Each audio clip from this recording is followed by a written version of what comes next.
चलिए बाबू लोग, आज फिर आप लोग के यूट्यूब क्लास में बहुत बहुत स्वागत है। आज हम लोग को क्लास 10 का एक्सरसाइज 3.3 पढ़ना है। इस चैप्टर को पढ़ने के लिए एक पॉइंट है प्रतिस्थापन विधि। इसका एक बिंदु है प्रतिस्थापन विधि। हमको ये चैप्टर सॉल्व करने के लिए इसके बारे में जानना अति आवश्यक है कि प्रतिस्थापन विधि क्या होता है। तो सबसे पहले हम इसका डिफिनेशन लिखते हैं। जब एक चर के मान को दूसरे चर में व्यक्त किया जाता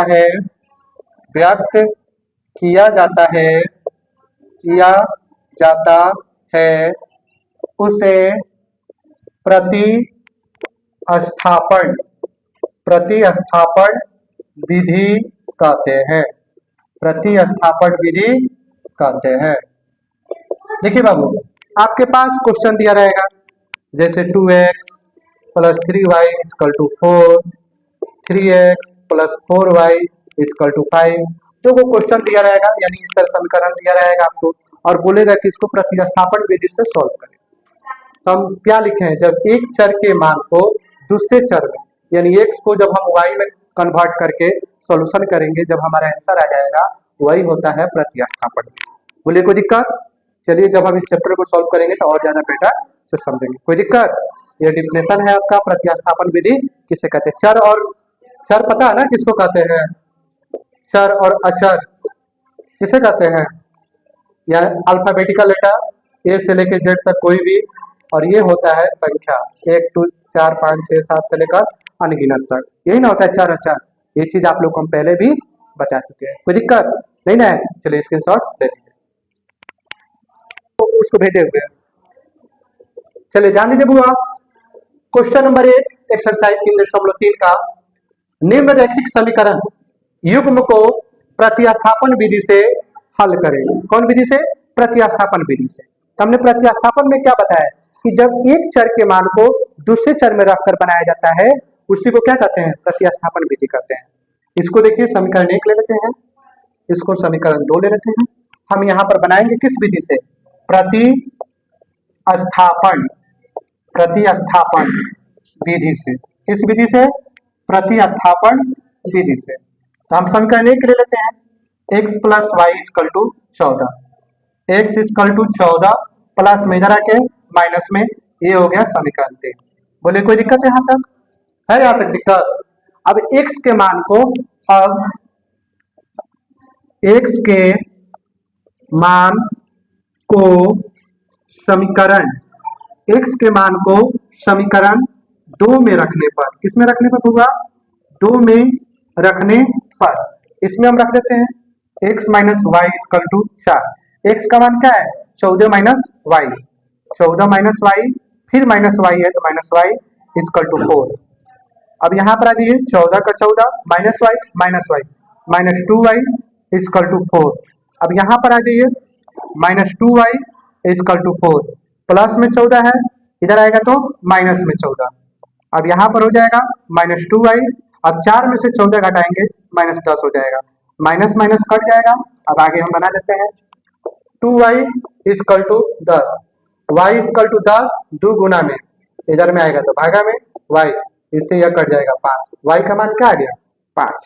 फिर y का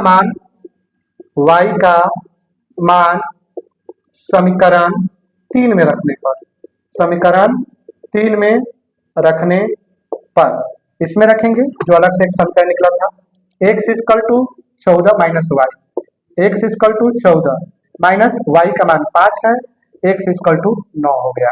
इसलिए x का मान 9 और y का मान क्या हो गया होगा? 5 हो गया। बोलिए कोई दिक्कत है? यहाँ तक है? कोई दिक्कत नहीं ना है? चलिए स्क्रीनशॉट आप लोग ले लीजिए, उसके बाद हम आगे।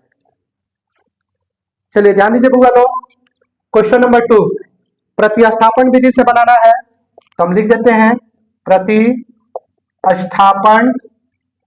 विधि से। तो बाबू यहाँ पर समीकरण 1 इसको ले लेते हैं, समीकरण 2 इसको ले लेते हैं। समीकरण 1 से समीकरण 1 से एस माइनस टी है is equal to 3, S is equal to 3 minus में बराबर किधर जाएगा तो बाद में लिखेंगे। कुछ बच्चे क्या करते हैं टी को पहले लिखते हैं 3 को बाद में लिखते हैं, वैसे नहीं करना है, ध्यान रखिएगा। ये हो गया समीकरण 3। अब एस का मान समीकरण 2 में रखने पर, 2 में रखने पर ये आपका हो गया S by 3 plus T by 2 is equal to 6। ठीक है, यहां पर आ जाइए, एस का मान क्या है 3 प्लस टी है ना, एस का मान 3 plus T by 3 plus T by 2 is equal to 6। आगे देखिए, 3 और 2 कैल्शियम कितना होता है, 3 और 2 कैल्शियम 6 होता है, 3 और 2 कैल्शियम 6 होता है।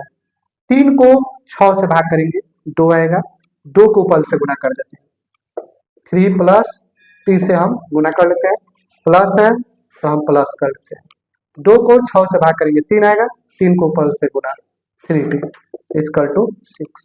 बोलिए कोई दिक्कत, इसके नीचे कुछ नहीं है तो हम एक भी दे सकते हैं। आगे देखिए, 2 का 3 से गुना करेंगे 6, 2 का टी से करेंगे 2t, ये 2 का दोनों के लिए गुना था, plus 3t by 6 is equal to 6 by 1, 6 2t plus 3t क्या हो जाएगा 5t बाई 6, 6 बाई 1। अब एक से इसका मल्टीप्लाई कर लेते हैं, 6 प्लस 5t, 6 का 6 से गुना कर लेते हैं 36, 5t इजकल टू 36, प्लस में बराबर किधर आएगा तो माइनस में 5t equal to 30, t equal to 30, 5 गुना में इधर आके भागा में t इजकल टू 6, t का मान आ गया। अब इस t के मान को रखेंगे समीकरण 3 में, फिर t का मान समीकरण 3 में रखने पर s equal to 3 plus t, 3 plus t का मान क्या है 6 यानी 9 हो गया, इसलिए s का मान 9 और t का मान हो गया 6। बोलिए कोई दिक्कत नहीं ना है, चलिए आप लोग इसका स्क्रीनशॉट ले लीजिए। चलिए ध्यान दीजिए बाबू, क्वेश्चन नंबर 3, ये आपका समीकरण 1, ये आपका समीकरण 2, प्रतिस्थापन विधि से, प्रतिस्थापन विधि से चलिए हम समीकरण 1 ले लेते हैं। समीकरण 1 से 3x y equal to 3, 3x equal to 3 minus में बराबर किधर आएगा तो प्लस में, x equal to 3 plus y equal to 3, ये हो गया समीकरण 3। बोलिए कोई दिक्कत है यहाँ तक। अब x की वैल्यू को रखेंगे समीकरण 2 में, और x का मान समीकरण 2 में रखने पर 9x 3y equal to 9, 9x की वैल्यू है 3 plus y by 3 minus 3y equal to 9, इससे ये कट गया 3 बार में, ठीक है, 3 का 3 से कर लेंगे 9, 3 का y से कर लेंगे 3y minus 3y equal to 9, ठीक है, ये प्लस माइनस कट गया 9 इजकल टू 9 हो गया, यानी कि आपका इजकल टू में आ जा रहा है। चलिए यहाँ पर देखिए बाबू, दोनों तरफ आपका बराबर बराबर आ गया, अतः x और y का अपरिमित रूप से अनेक हल होगा। जब किसी चीज का मान नहीं आए, न x का मान आ रहा है ठीक से, न y का मान आ रहा है, तो हम यहाँ पर लिख देंगे x और y का परिमित रूप से अनेक हल होगा। बोलिए कोई दिक्कत नहीं ना है, चलिए स्क्रीनशॉट ले लीजिए। चलिए बाबू लोग, अब क्वेश्चन नंबर 1 का 4 हम लोग देखेंगे, 3 तक हो चुका, क्वेश्चन नंबर 4 देखना है प्रतिस्थापन विधि से। ध्यान दीजिए, यहाँ पर हम लिख देते हैं प्रतिस्थापन विधि से एक समीकरण ले लेंगे कोई भी समीकरण ले सकते हैं, जरूरी नहीं कि एक ही लेंगे, हम एक ही ले लेते हैं। एक से जो क्वेश्चन है उतार लेते हैं। 0.2x plus 0.3y is equal to 1.3। अब यहाँ पर आइए 0.2x इजकल टू 1.3 प्लस में बराबर किधर आएगा तो माइनस में 0.3y, x equal to 1.3 minus 0.3y, ये गुना में है 0.2, इधर आके भागा में, ये आपका हो गया समीकरण 3। बोले कोई दिक्कत यहाँ तक है किसी को दिक्कत? समीकरण 1 से समीकरण 3 निकाल लेंगे क्योंकि हमारे पास दो ऑलरेडी पहले से हैं। अब इस x के वैल्यू को हम रखेंगे समीकरण 2 में। अब x के मान को समीकरण 2 में रखने पर, किसमें बबुआ? 2 में। तो समीकरण 2 जो है हम यहाँ पर लिख देते हैं 4x plus 0.5y is equal to 2.3। 0.4 एक से पर देखिए इतना सारा चीज आया है तो लिख लीजिए 1.3 माइनस 0.3y बाई में 0.2 प्लस 0.5y इजकल टू 2.3। इसको इससे हम घटा देंगे। 0.4 को हम भागा देंगे 0.2 से, डिस्मल से डिस्मल हटेगा, इससे यह कट जाएगा 2, यानी इससे हम इसको भाग दे देंगे, घटा देंगे तो 2 हो जाएगा। ठीक है, 2 से इसको हम गुना कर लेते हैं, यहाँ पर कुछ नहीं तो गुना होता है, 2 कैसे कर लेते हैं 2.6, इसका इससे कर लेते हैं 0.6y plus 0.5y is equal to 2.3। अब यहाँ पर आइए 2.6, अब यहाँ पर देखिए बुआ 0.6 है 0.5 है, माइनस वाला ज्यादा है तो माइनस वाले में से इसको हम घटा देते हैं तो माइनस में आ जाएगा 0.1y इजकल टू 2.3। बोले कोई दिक्कत नहीं ना है? अब आगे जी माइनस 0.1y इजकल टू 2.3, ये प्लस में बराबर के जाएगा तो माइनस में, माइनस 0.1y। अब 2.3 में से माइनस 2.6 घटाएंगे, ये ज्यादा है तो हम 2.6 में से 2.3 घटा देते हैं, ये हो जाएगा 0.3 माइनस माइनस 0.3, माइनस से माइनस कट गया, y इजकल टू 0.3 0.1, डिस्मल से डिस्मल कट जाएगा, 1 से 3 कट जाएगा, 3 बार में y का मान क्या आ गया होगा 3 आ गया, y का मान 3 आ गया। अब इस y को मान के रख देंगे समीकरण 3 में। ठीक है, यहाँ पर बना देते हैं, फिर y के मान को समीकरण 3 में रखने पर, किसमें होगा 3 में, तो समीकरण 3 यहाँ पे है x equal to 1.3 minus 0.3 y by 0.2, 1.3 minus 0.3, यहाँ पर कोई सिंपल नहीं है तो गुना, y का मान आया 3, 0.2, 1.3, इसका इसे गुना कर लेंगे तो 0.9 आ जाएगा बाई 0.2, इसमें से इसको घटा लेंगे तो यह आ जाएगा 0.4 बाई 0.2, डिस्मल से डिस्मल हटेगा, इसको इसे घटा देंगे 2, ये हो जाएगा 2, इसलिए x का मान 2 हो गया, y का मान 3 हो गया। बोलिए कोई दिक्कत है यहाँ तक नहीं ना है? नॉर्मल तरीका से बनाइएगा, इसका सब आंसर आ जाएगा। चलिए आप स्क्रीनशॉट ले लीजिए। चलिए ध्यान दीजिए बाबू, क्वेश्चन नंबर 5 समीकरण 1 और 2 दे दिया गया है प्रतिस्थापन विधि से। यहाँ पर हम लिख देते हैं प्रतिस्थापन विधि से समीकरण 1 ले लेते हैं। समीकरण 1 से समीकरण 1 यहाँ पर दिया होगा √2x plus √3y equal to 0। ठीक है, यहाँ पर आ जाइए √2x इजकल टू प्लस में इधर आके माइनस में √3y, x equal to √3y by √2, ये हो गया समीकरण 3। बोलिए कोई दिक्कत यहाँ तक? यहाँ तक कोई दिक्कत? अब आगे आइए, अब x के मान को समीकरण 2 में रखने पर, समीकरण 2 में हम रख लेते हैं √3x minus √8y is equal to 0। √3 एक से पर देखिए यहाँ पर कितना चीज दिया है √3y by √2 minus √8y is equal to 0। बोलिए कोई दिक्कत? अब यहाँ पर होगा देखिए √3 का √3 से गुना करेंगे √9y हो जाएगा by √2 minus √8y is equal to 0। इसके नीचे कुछ नहीं है, एक लिख सकते हैं हम, कोई दिक्कत? अब आगे जाइए √9 का मान होता है 3y होता है ना, by √2 minus √8y by 1 equal to 0। अब इसका इससे हम गुना कर लेते हैं, ठीक है। तो ये आपका हो जाएगा, चलिए ध्यान दीजिए बाबू, यहाँ पर x की वैल्यू निकल गई है, यहाँ पर देखिए माइनस छूटा है, माइनस लगा दीजिए। अब आइए हम x की वैल्यू को हम रखेंगे समीकरण 2 में। अब x के मान को समीकरण 2 में रखने पर 3x minus √8y equal to 0, यही ना समीकरण 2। √3 का √3 एक से जब पर देखिए क्या आया है, minus √3y by √2 minus √8y equal to 0। इसका इससे गुना कर लेंगे तो माइनस √9y बाई √2 इसका माइनस √8y, इसके नीचे कुछ नहीं है तो 1 कर लीजिए। अब यहाँ पर देखिए माइनस है तो माइनस लिख दीजिए, √9 का मान होता है 3y by √2 √8y by 1 equal to 0।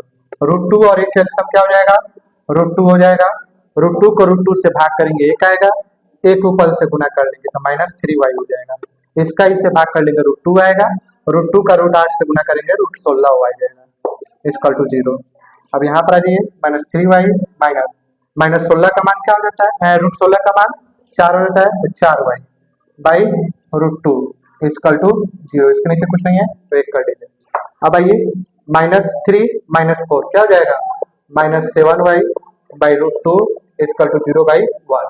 इसका इससे गुना कर लीजिए 7y, इसका इससे गुना कर लीजिए 0, y इक्वल टू 0 और माइनस 7 y इक्वल टू हो जाएगा 0। 0 को किसी भी संख्या से भाग करेंगे क्या आता है, 0 ही आता है। फिर यहाँ पर कर लेते हैं y का मान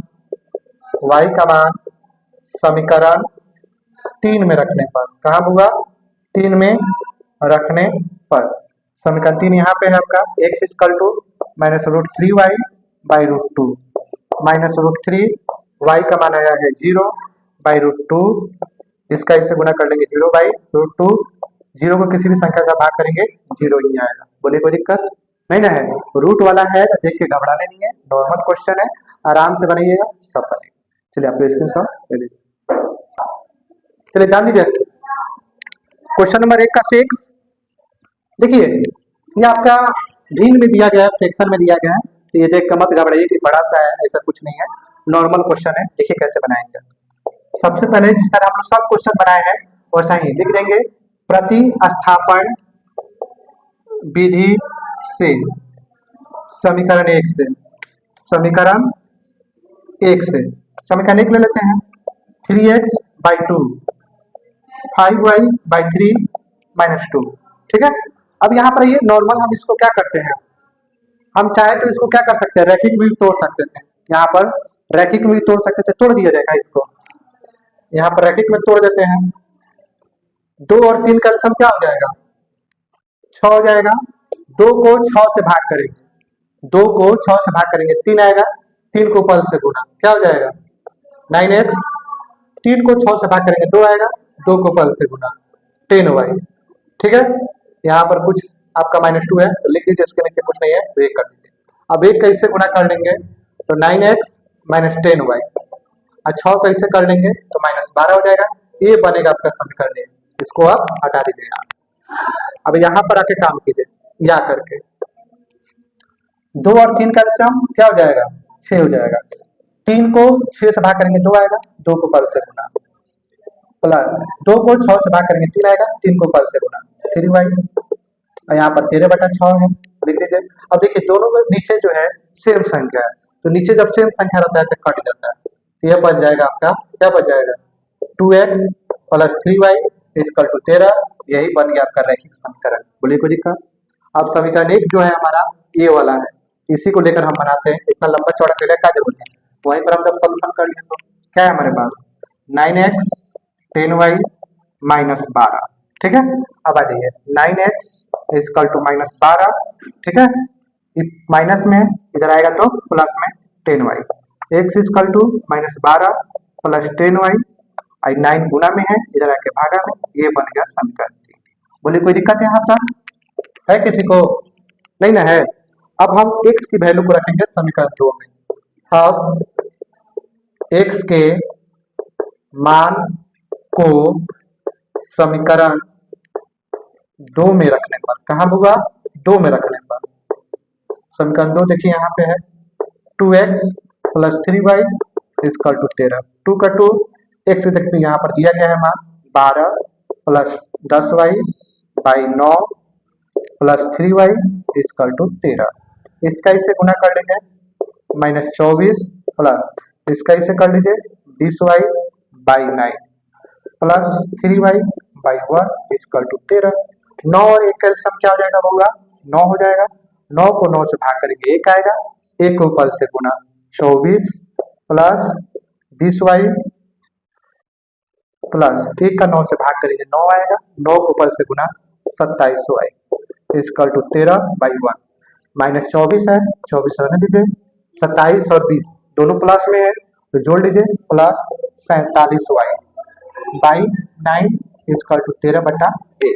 अब आगे आ जाएंगे, एक का इससे क्रॉस मल्टीप्लाई कर लेते हैं तो हमारे पास आ जाएगा 24 प्लस 27y। 9 का 13 से कर लेते हैं, क्या आ जाएगा 117 आ जाएगा, कोई दिक्कत। अब आगे 27y इक्वल टू 117 माइनस में जरा के प्लस में 24 47 है, इसका इसको जोड़ लीजिए, 11 के हाथ में 1, 13 1 14, y इक्वल टू 14 7 1 यहाँ पर 1 है बटा 47 गुना में जरा के दबागा में, और इस सम इसको कटा देंगे 3 मरतबा, y का मान आ गया 3 मरतबा, कोई दिक्कत। अब चाहे फिर कर देते हैं, फिर y का मान समीकरण 3 में रखेंगे, समीकरण 3 में रखने पर यहाँ पर x equal to minus 12 plus 10y by 9 है, माइनस 12 प्लस 10 y का मान 3 है बाई 9। अब यहाँ पर आ जाइए, माइनस 12 प्लस 30 बाई 9, ठीक है। 30 में से 12 जाएगा, 30 में से 12 जाएगा तो क्या आ जाएगा 18 आ जाएगा, 18/9 ये हो जाएगा 2, इसलिए x का मान आ गया 2 और y का मान आ गया 3। बोले कोई दिक्कत नहीं ना है, नॉर्मल है ये, आपको फ्रैक्शन देख के, डिसिमल देख के, रूट देख के घबराना नहीं है, सब नॉर्मल है। 2 से 3 बार आप प्रैक्टिस कीजिएगा, ये क्वेश्चन आपसे आसानी से बन जाएगा। बोले कोई दिक्कत नहीं ना है। चलिए आप लोग इसका स्क्रीनशॉट ले लीजिए, वीडियो अच्छा लगा हो तो लाइक शेयर और सब्सक्राइब कीजिए। तब तक मिलते हैं हम अगले क्वेश्चन में, धन्यवाद।